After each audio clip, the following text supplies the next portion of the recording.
عزیز طلباء السلام علیکم۔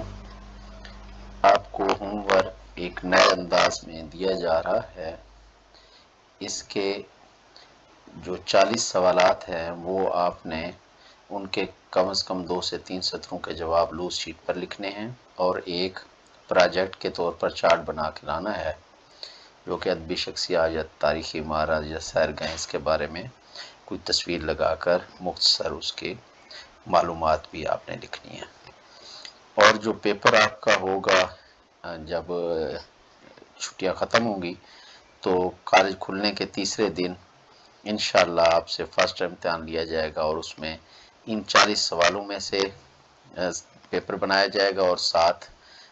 آپ کے وہ مضامین اور کہانیاں جو آپ پہلے پڑھ چکے ہیں ان میں سے آپ کو کوئی کہانی اور 2 سے 3 مضامین دیے جائیں گے جس میں آپشن ہوگا کوئی ایک مضمون کرنے کا۔ تو حصہ اول دیکھیں، اس میں ہم نے 10 سوالات دیے ہیں جو کہ آپ نے 2 سے 3 سطروں میں ان کا جواب دینا ہے، ساتھ جہاں مثال ہو یا شعری مثال ہو وہ بھی آپ نے لکھنی ہے۔ اس کے ساتھ یہ 11 سے 20 سوالات آپ کو دیے گئے ہیں، محاورہ روزمرہ سے صنعتیں ہیں جس میں شعری اصطلاحات ہیں اور کچھ تراکیب استعمال کی جاتی ہیں جس میں جو کنایا ہے، مجاز مرسل ہے یا پھر یہ صفت ذاتی اور نسبتی کے حوالے سے۔ اسی طرح دوسرا حصہ ہے اس میں ہم دیکھتے ہیں کہ 21 سے 30 سوالات ہیں، یہ آپ کے اسباق جو آپ نے پڑھے ہیں، جیسے پہلا اور دوسرا سبق آپ نے پڑھا ہے اسی میں سے سوالات بنائے گئے ہیں، آپ نے ان سبقوں کو سامنے رکھنا ہے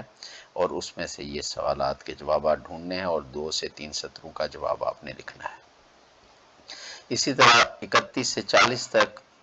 یہ حمد اور پہلی جو غزل ہے اس میں سے یہ سوالات بنائے گئے ہیں۔ تو 2 سوال ایسے ہیں جو کہ آپ کو باہر سے ڈھونڈنے، جیسے 36 ہے، حب وطن پر آپ نے کوئی شعر لکھنا ہے، یعنی آپ نے کوئی ملی نغمے کا شعر لکھ کر اس کا پھر مفہوم بھی لکھ دینا ہے، یا پھر 39 یا 39واں سوال بنتا ہے علامہ اقبال کے حوالے سے، کوئی سا شعر ان کا جو ہے آپ نے لکھنا اور اس کا مفہوم بھی بیان کرنا ہے۔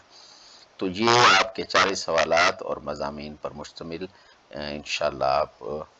چھٹیوں کے بعد جب آئیں گے تو تیسرے دن فرسٹ ٹرم امتحان لیا جائے گا۔ نیک تمنائیں ہماری آپ کے ساتھ رہیں گی۔